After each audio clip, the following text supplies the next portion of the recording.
Alors écoutez, ce que je peux vous dire sur cette histoire de Libye, d'une manière générale, je crois que ces soulèvements dans les pays musulmans, enfin sont arabes, parce que ce sont des arabes, je crois qu'une des causes, c'est la démographie, d'une part, et d'autre part, l'ostentation des richesses.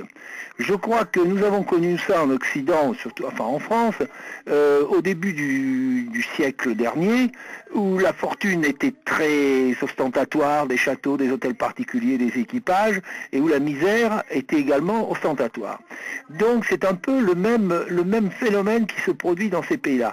Et je crois que ceci peut contribuer à expliquer cela.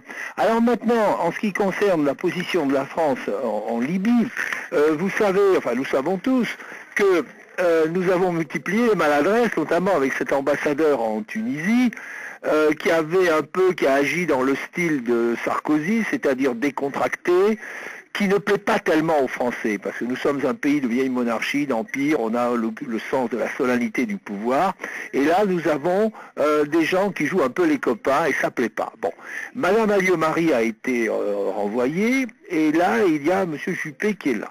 Alors on a l'impression que actuellement la diplomatie française cherche à se placer en Libye.